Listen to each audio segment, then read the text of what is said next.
Welcome to our webinar, everybody.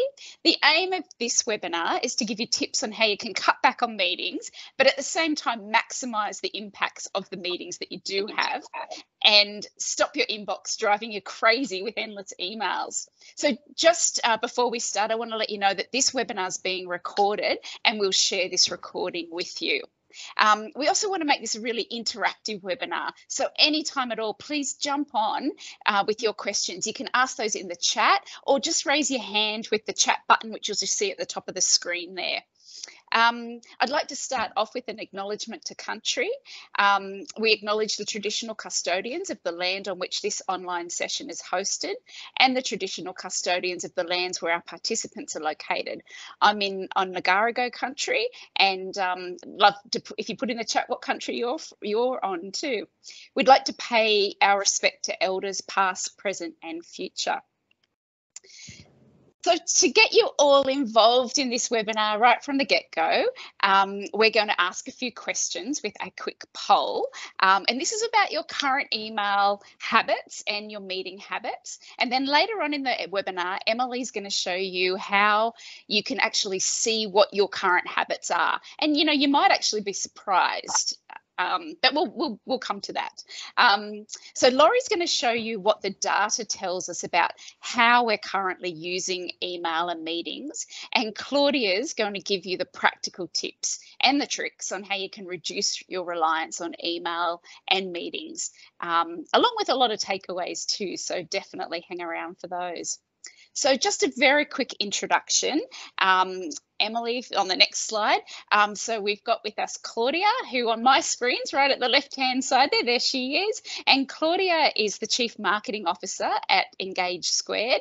But Claudia's got a very long history of working on all these M365 products as well. I'll let Claudia do more of an introduction soon.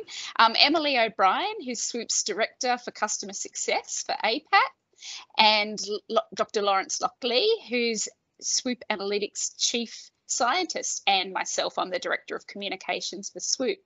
So I am going to pass over to Emily to start with a poll to get you all involved, and we'll find out what some of your habits are. Thanks, Sharon. And if you're familiar with these sessions that we run, you know that we always have to do a poll to get you warmed up and to get you in the mood for a bit of discussion. And I'm sure we'll have some time to do that towards the end of the session today as well. So to get involved in some of the questions, we've got the QR code on the screen. Alternatively, you can also head to menti.com and there's a code there, but you'll see in a moment that that code sort of transfer over onto the next screen. So I'll just give you all a few seconds to get online with the poll. The purpose of the poll, as Sharon mentioned, is I want you to really think about the way that your current habits are looking on M365, but more specifically for today, looking at emails and meeting habits, which might be confronting for some people, I'm feeling. So in that case, I'm just going to head into the questions now. And we can see for our first question, we're wanting to find out how many emails do you send a day, or maybe think about it on, you know, on average or just for a typical day for you. The interesting part about this is that just when we finish these questions, is I'm going to hand over to Laurie to actually show you the real results when we look at some of our benchmarking across the board. So thanks for the people who are submitting some answers now. We can see the vast majority seem to be sending around 3 to 30 emails a day, some even more. Some people are really going crazy on the emails still and living in email with 30 to 70, and also a handful who have less than 5 emails. So we'll move on to, well, it's good to see that at the moment there's nobody sending more than 70 emails. I feel like that's a bit intense, but maybe we'll find a few outliers in our benchmarking as well. The next question, I want you to think about how many minutes do you participate in meetings each day? Again, let's sort of take this on average across the entire week. It looks like we've got some results coming in. We've got some people who are in, 10 minutes to 60 minutes. Quite a lot seem to be in more than 120 minutes of meetings. a few sort of on that sort of higher end of the scale. And again, I'm hoping you're going to be a little bit surprised by what we've found in some of the benchmarking that Laurie will talk to in just a moment. So thank you for submitting those answers. And then I just want you to sort of stop and reflect again. Do you think you overestimated how much time you're spending in meetings, or how much you're spending, how much email you're sending? Do you think you maybe underestimated a bit, or were you very honest?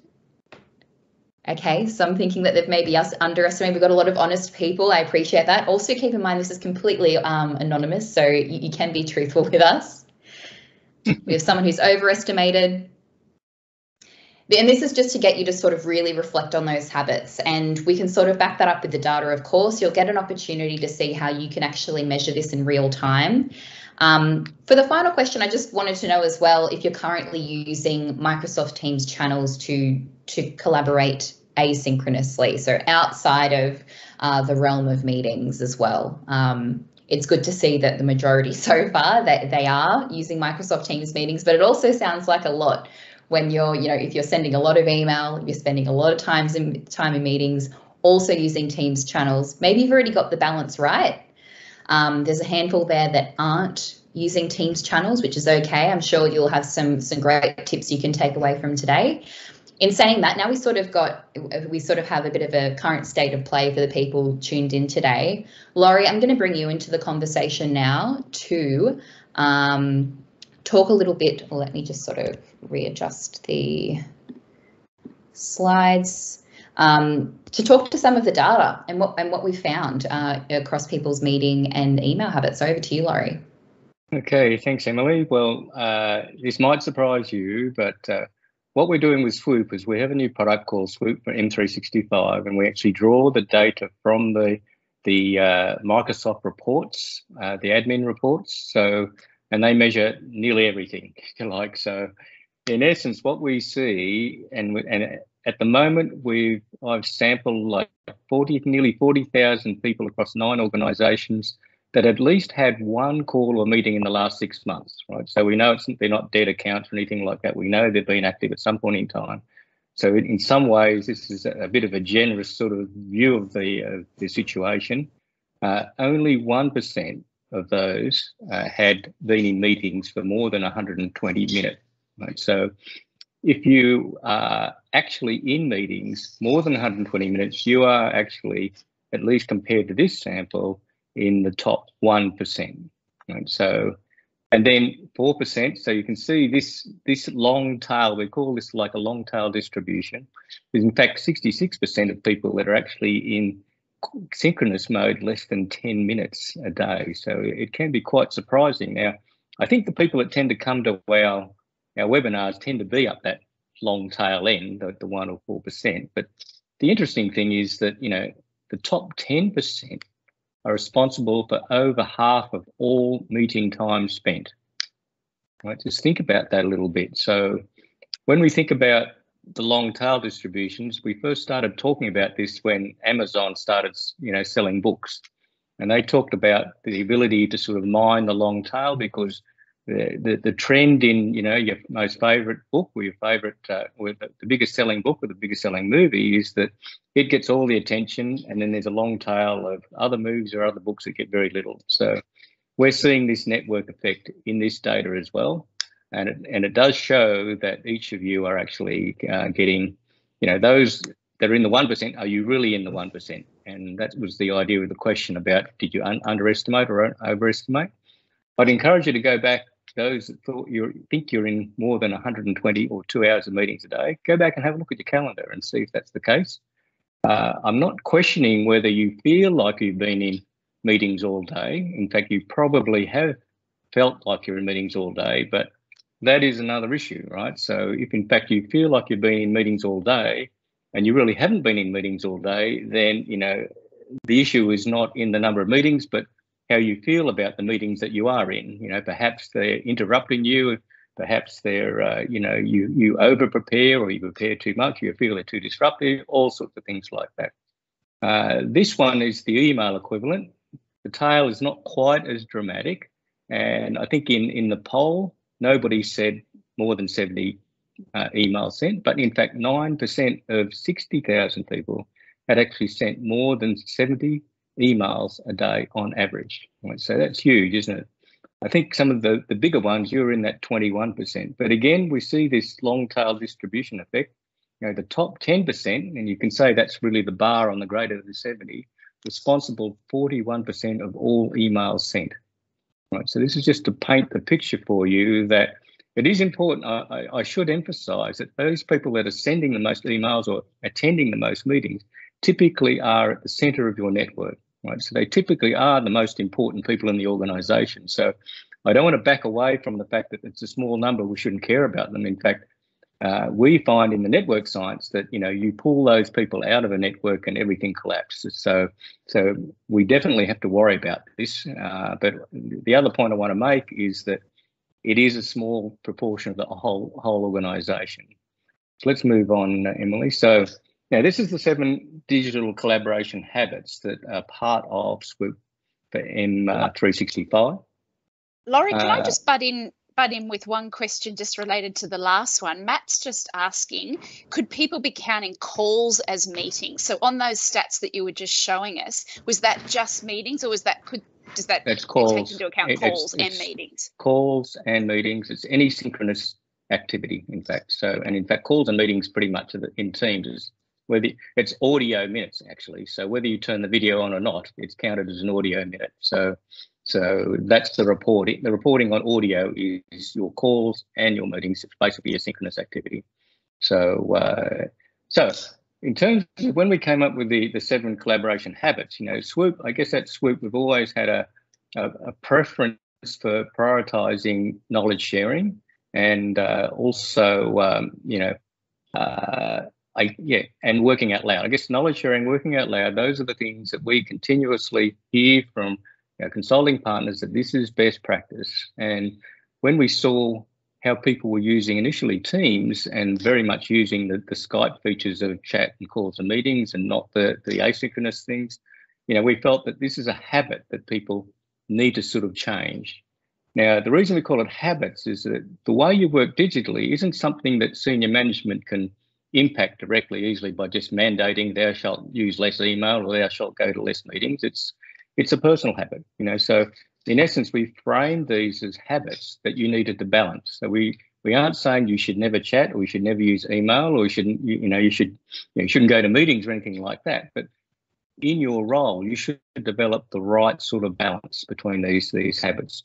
The top 3, the email liberated, the chat liberated, and the asynchronous collaborator are all related to how much you use the discussion, asynchronous discussion elements of team channels and Yammer against direct chat, email, and meetings. And certainly with chat and email, our research tells us that, you know, that's mainly one-on-one. So you're really not sharing broadly, you're sharing just one-on-one.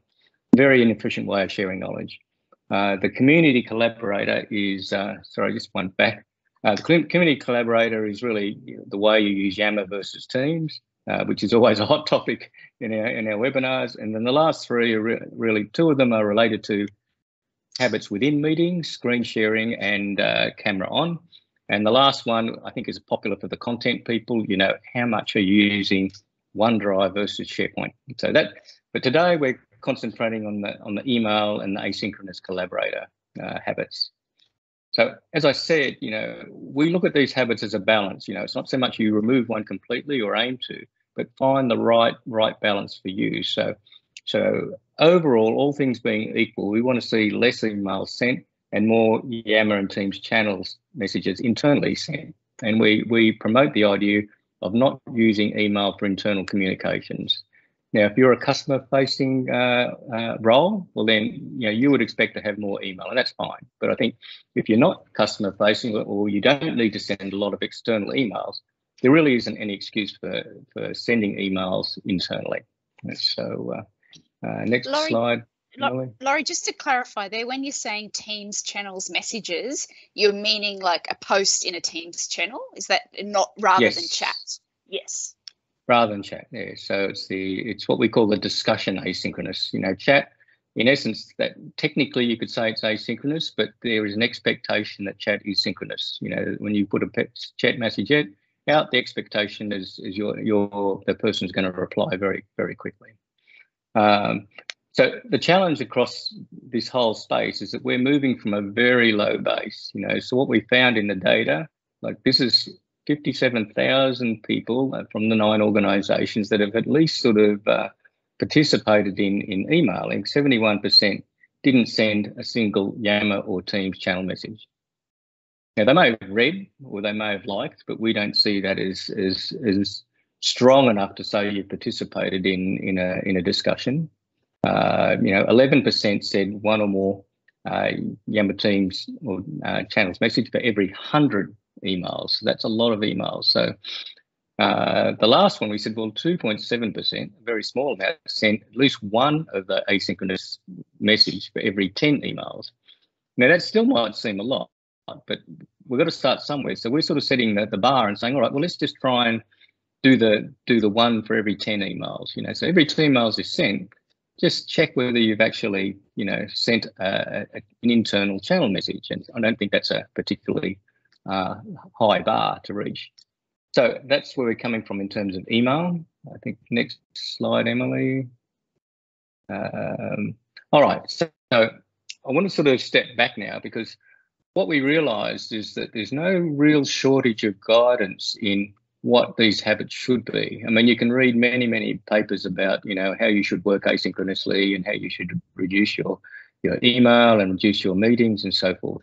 So I think it's a little bit like, how do you sort of lose weight, or how do you eat healthily? There's a lot of information out there, but there's a knowing doing gap, if you like. There's a gap between what we know and actually doing it, and that's really habits. So a while ago I decided to dig deep into well what literature's out there around habits and how you change habits, and I came across this fellow James Clear, who wrote this book recently called Atomic Habits.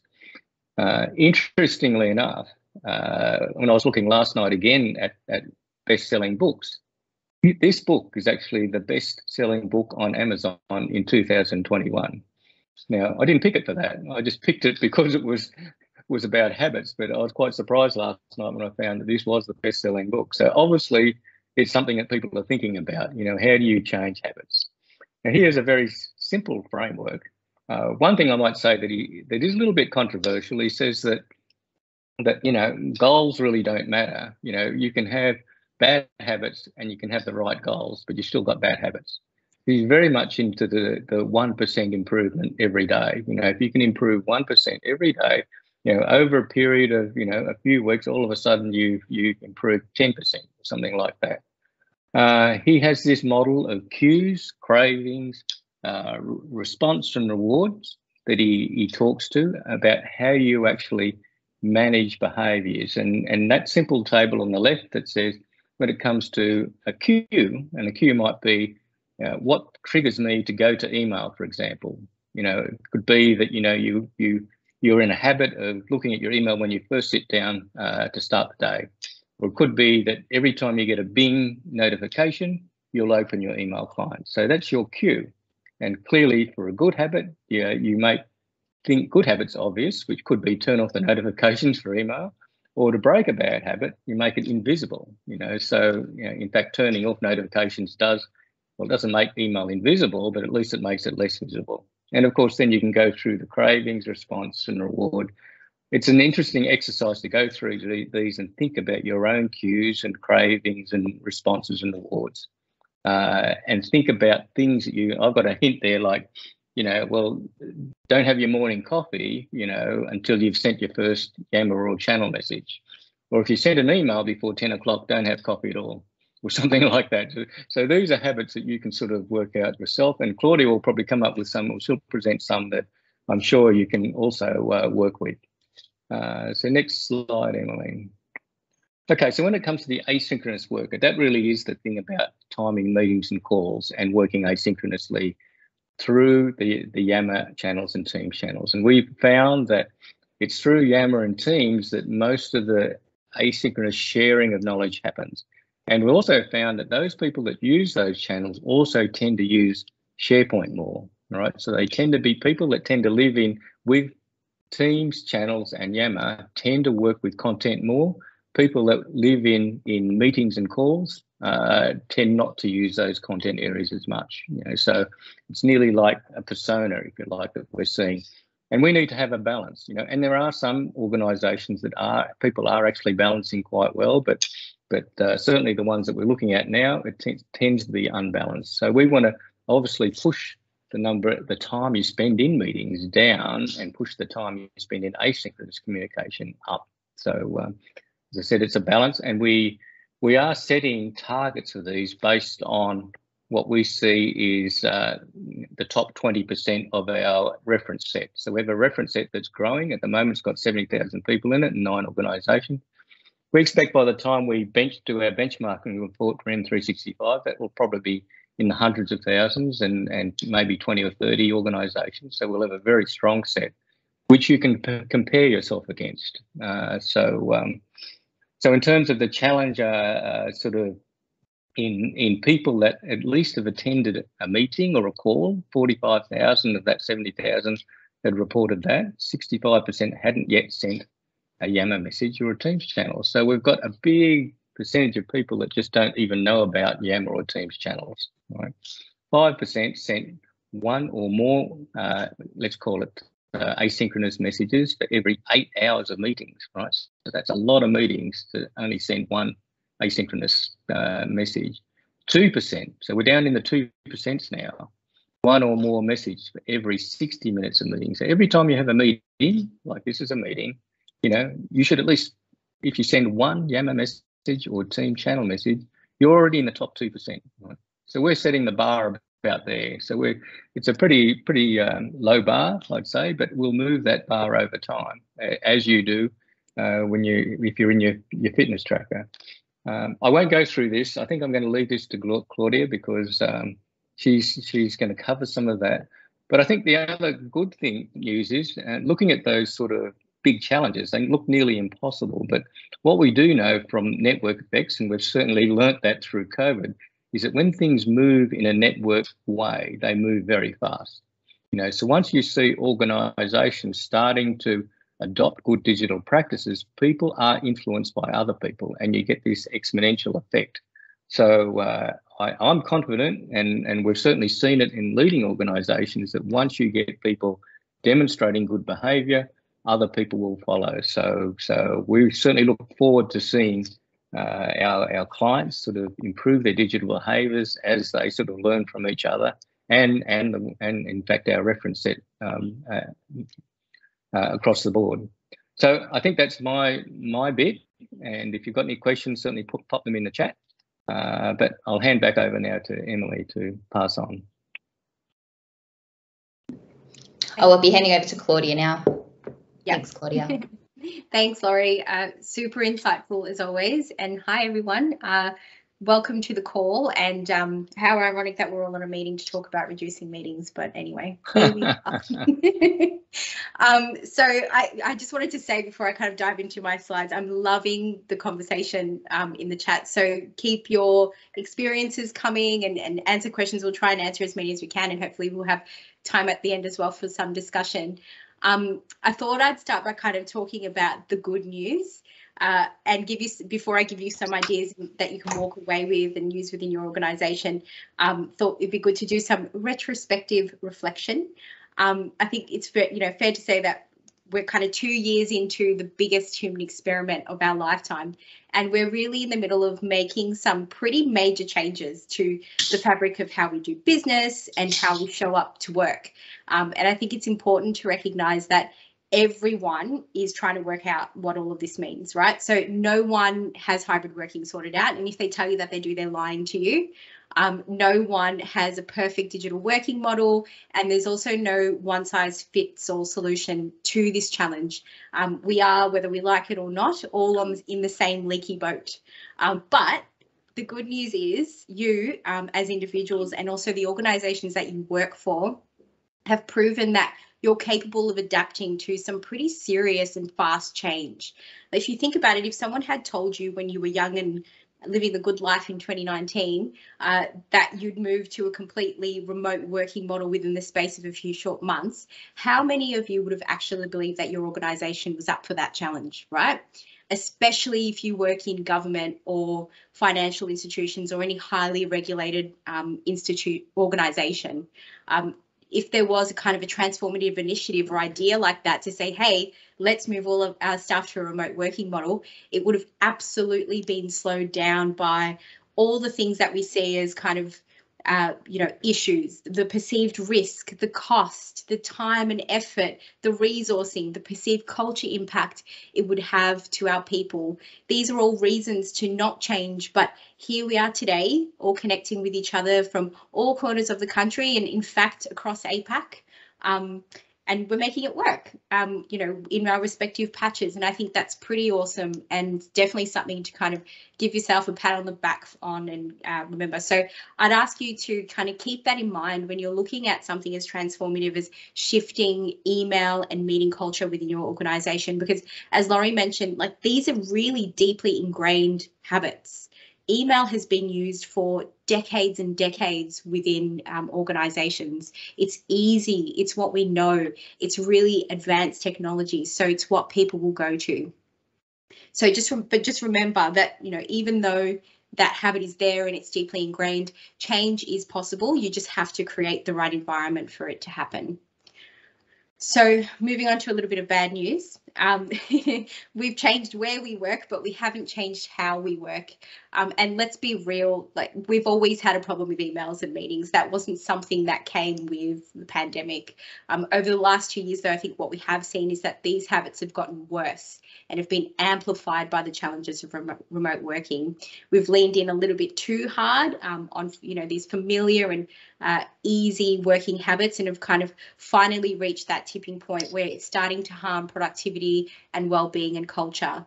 And I think if you're a leader, if you look at some of the recent research and studies, for example, the Work Trends Index by Microsoft or the Treasury research on the Great Reshuffle or the Great Resignation, which I'm sure all of you have heard of, we can see that there's some really big challenges on our hands when it comes to retaining great talent and also attracting new ones. And much of the dissatisfaction that people are facing at work today kind of stems from that feeling of being overwhelmed because they're stuck in the busyness of meetings and emails, and they don't actually have enough dedicated time for the doing and the quality outcomes that they're trying to achieve. So they're feeling like they don't have a big enough network of people that they can connect with. They're feeling like their leaders are out of touch with what matters to them. And then on top of that, there's the small things, right? Like when you're in a meeting, and I'm sure you've all experienced this before, and you feel like you're talking in a black hole because everyone has their cameras off and everyone is muted. Or you're feeling the pressure to respond to an email or a chat message straight away. All of those small things can kind of culminate into that poor employee experience and really harm your working culture. At Engage Squared, we're absolutely not immune to those challenges. This year, we've got a really big focus on our ways of working, and we've decided to kind of throw the rule book out and start again. So we've got a focus on looking at our asynchronous communication from the very top down. So even our CEO, Stephen Monk, he's looking at reevaluating meetings that he's part of and the meetings that we're having and the purpose and quality of those calls and what channels we're using to collaborate with each other, and even doing a spring clean of our Microsoft Teams environment so that we're getting rid of old groups and also bringing some consistency to what channels we're using within Teams and also the purpose of those channels within our broader digital ecosystem as well. So I thought I'd share some of the tips or kind of the things that we're doing internally at Engage Squared to improve how we're working and align it to SWOOP's 7 collaboration habits, because we've really embraced this at Engage Squared, and I think it's a really great way to center a discussion around collaboration and communication. Even when you're doing, personally reflecting at your own habits or with your team or your organization. So one of the first ways we're doing this is from a chat perspective, setting some expectations around response times. So I'm not going to reply to you straight away because I'm busy working, I'm doing things. And I think we've kind of forgotten that, right? When we're all in the office together, I'd kind of, if it was working with Sharon, I'd pop my head over and, check if she's busy, and you'd almost kind of second guess whether you should go and interrupt that person or not. But I think within a digital environment, we've forgotten that and how disruptive interruptions can be. So we're really trying to focus on setting expectations around response times. Also giving people guidance on when to use chat versus when to use channel. That's really important as well. I think chat definitely has its place for that, you know, kind of semi-immediate conversation that you can have with people versus channels where you feel like you've got a little bit more space to breathe and you can go into that message when you're ready. From an asynchronous collaboration perspective, we're really encouraging working out loud, the use of channel messages, providing guidance on how to use our other systems. So we've got a CRM at Engage Squared that we use to capture notes about our clients and our projects and things like that. So instead of scheduling a meeting to align on what's happening with X customer, we're really pushing for people to just add good quality notes to that project, so that you can go in there and you can find out about what's happening straight away instead of having to call that meeting. We're also empowering staff to say no, especially if you're listed as optional. If you feel like you've got a little bit of FOMO, which I know was kind of spoken about a bit in the chat, maybe think about recording some meetings so that people can watch it in their own time. Interestingly, I was on a call with an executive in a large government department earlier this week, and he was saying, I'm sick of being in alignment calls. I feel like 80% of the calls I'm on are just alignment meetings so that people can tell me what they're doing. So I'm spending literally about a day a week, times that by about 200 executives that work at this organisation in alignment calls. Wouldn't it be great if we could just have a 15-minute update instead of having, you know, death by PowerPoint, a recorded update to say, hey, this is what I'm working on. Here's the key takeaways for you, and that executive can listen to it in their own time, you know, even when they're out on a walk. So thinking about things a little bit differently from a meetings perspective, making meeting agendas mandatory so that you know the purpose of the call. I think we've all forgotten how important agendas are, and also automatically shortening default meeting times. So that you've got breaks to have a drink of water, go to the toilet, get yourself a drink, or whatever you need to do between calls instead of just being back to back. From a file sharing perspective, I have to say, and Engage Squared, we've always been pretty good at that. But I think, you know, in terms of what we're really trying to push for is storing shared documents in Teams. So OneDrive has its place, and your personal network drives have their place, but make sure you store your documents in a shared space, and also sharing document links. So you're bringing people to the information rather than sending that information out. And that includes how you collaborate with external colleagues as well. So there's obviously lots of security and permission things that you can put around that to make sure that that information is safe. Camera confidence. So we really do encourage the use of cameras on meetings and reinforcing the value of non-verbal communication. You know, even seeing people nod while you're talking kind of makes you feel like what you're saying is, you know, they're hearing what you're saying and they're engaged with what you're saying as well. From a screen sharing perspective, you know, obviously sharing screens like I'm doing now where it's relevant, but also, you know, putting in links so that you can collaborate in real time during the call. So loop components are really new. If they may have hit your tenant, if not, they may be hitting your tenant soon, but real-time notes that you can take together in a call so that you've got momentum and you're making the most value out of the meetings that you are having. Reigniting the use of Yammer. So we're trying to make sure that not everything goes into Teams because we don't want to crowd that space with too much information. So making sure that we use our enterprise social network to call, you know, expand our internal networks, praise people that are doing good work, and also just share knowledge with each other. And lastly, email liberation. So providing guidance to people around when to use email versus when to use other systems. So for example, again, going back to my story about CRMs and kind of capturing notes there, instead of sending people an email update, because we all know, you know, if email is where information goes to die, putting that in a place where it's accessible by people at a later stage. So these are some of the things that we're doing at Engage Squared, aligned to SWOOP's 7 collaboration habits. In terms of how you can think about transforming culture within your organisation. We all know change happens at the individual level. And I know that sounds super cheesy, but it really does start with you. So the things that you can do at an individual level is, firstly, start a conversation. So chat to your team. When was the last time you did actually have a conversation with your team about the way you guys are collaborating together? Are the channels that we have still useful? Do we need to change it up a little bit? Ask yourself before you schedule a meeting, do I actually need that meeting? Does this need to be an email? Could another channel work more effectively? Could I just pick up the phone and give that person a quick 5-minute call instead of blocking out half an hour of their time? Next, use the tech.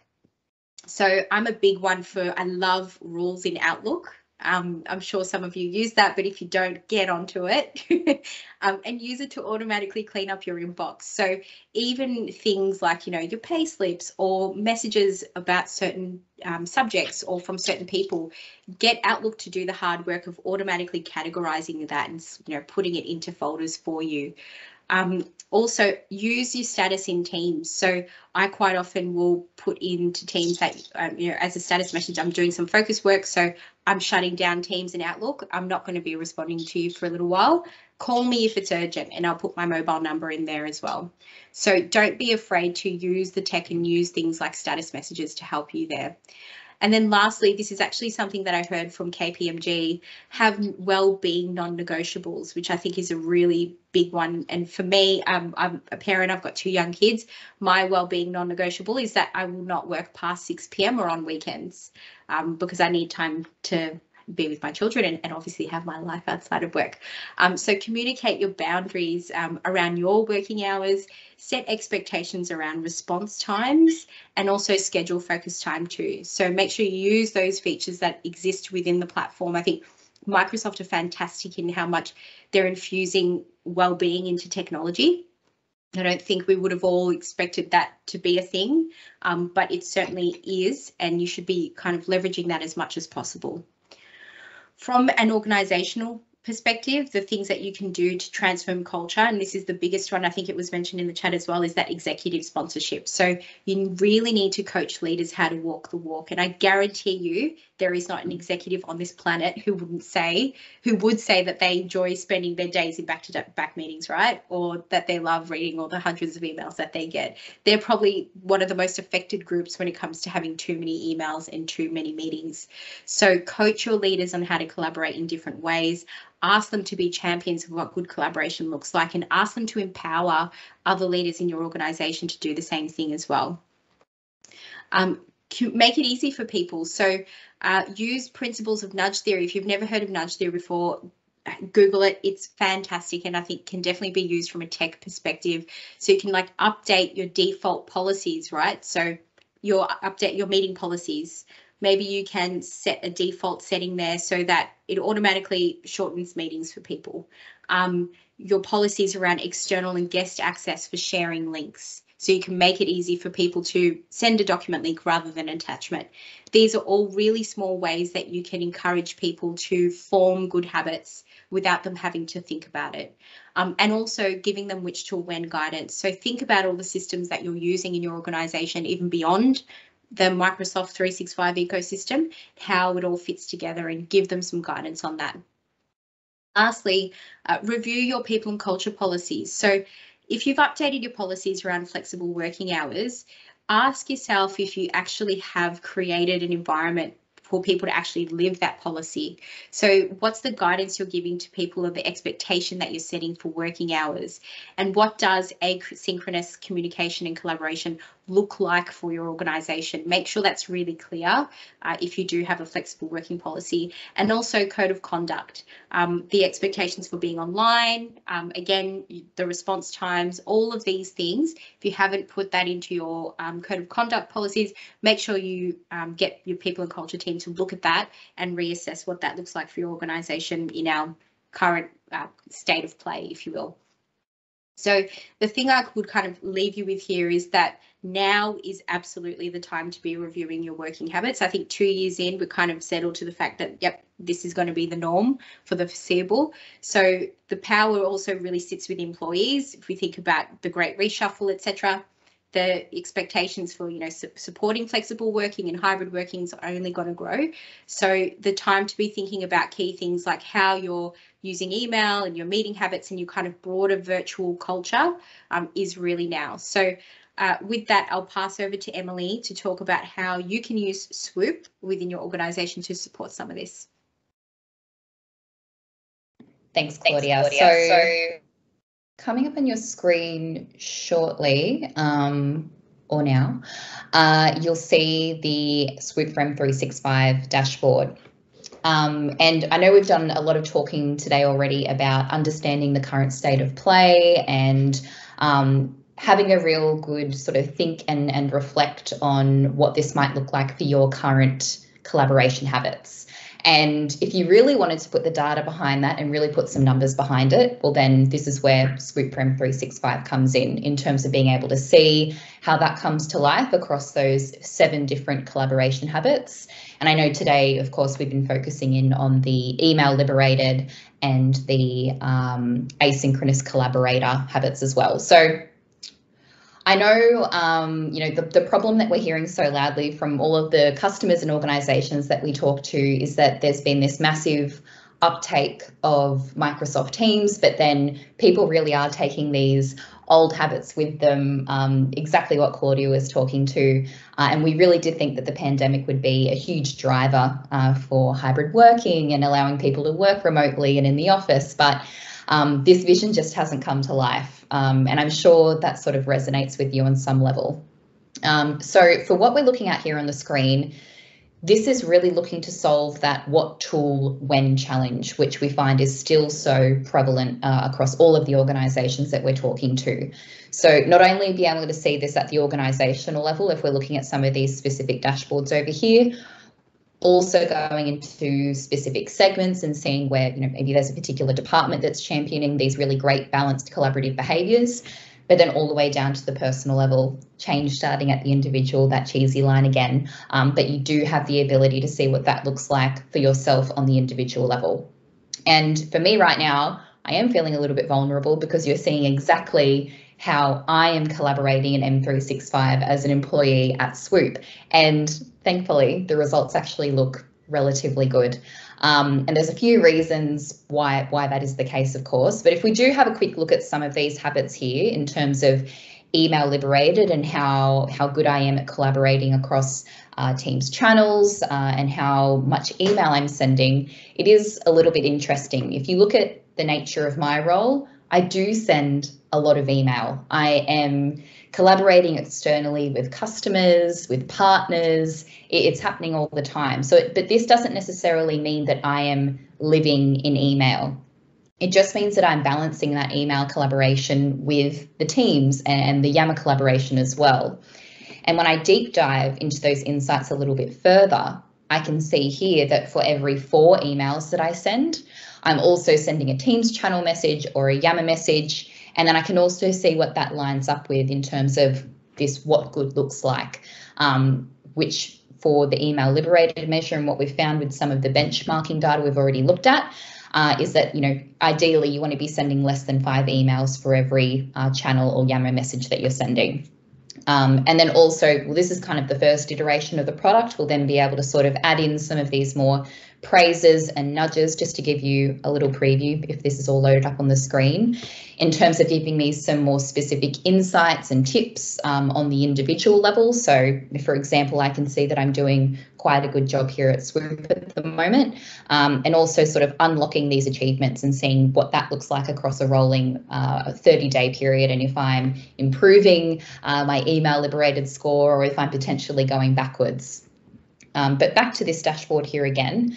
For the asynchronous collaborator one, again, the score is looking relatively good, and then also being able to see that I have been in 23 minutes of Teams meetings for every 1 team channel message or Yammer message as well. You've got that benchmark to be able to understand what good looks like, and then also giving some more active tips on how to improve. But that will sort of also improve as this product continues to be developed.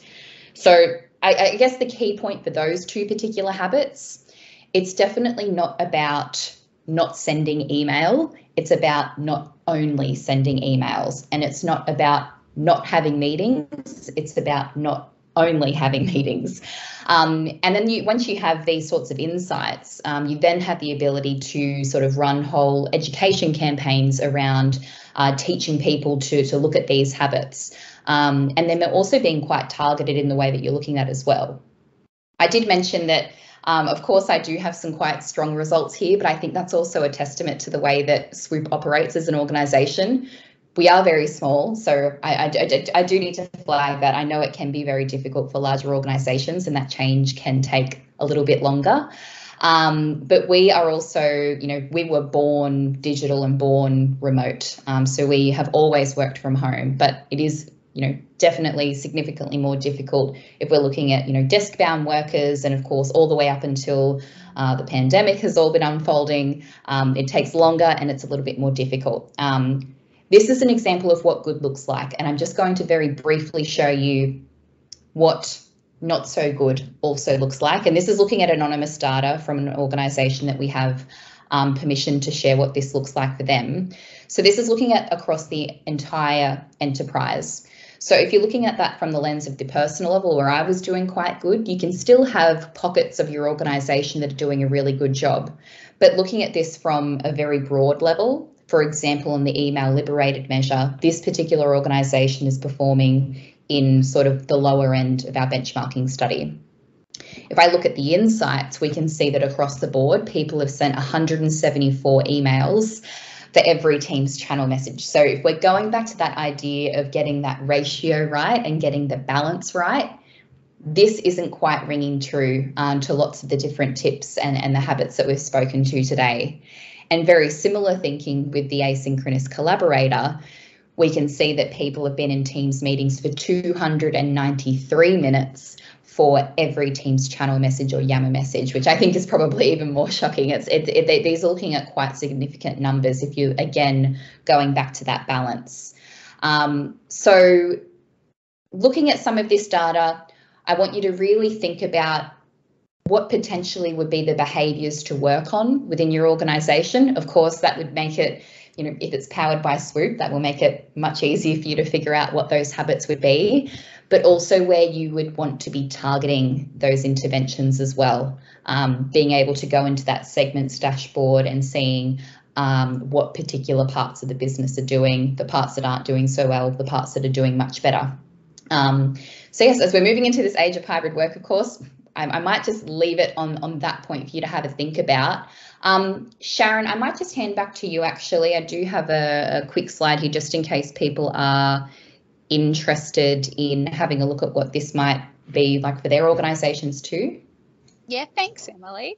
So what if you would like to try the SWOOP for M365 that Emily was just showing you, the real value that we've often found is once you firstly seeing your own personal collaboration habits, you'll be surprised. I think, Claudia, you made some changes after seeing your own personal dashboard. But the other thing is we can actually highlight some of the showcase performers within your organisation, and it's a really great way to then see some best practices that are already happening within your organisation, tapping into those people and sharing that with others in the organisation. So we've got an offer on at the moment. Laurie and I are preparing our first ever SWOOP for M365 benchmarking report, and we've got up until the 18th of March if anyone wants to get involved in it. So this would give you a free trial of SWOOP. And at the same time, Laurie would do you a personal custom benchmarking report. So in that, he will actually pick out who are your top collaborators, who are your top departments within your organisation. So it's 100% free to join, and everything is confidential as well. So none of your data will be exposed to anyone else. It's all anonymous. So there's a QR code there. If anyone would like to join in, we'd love to have you, but it is up until March 18.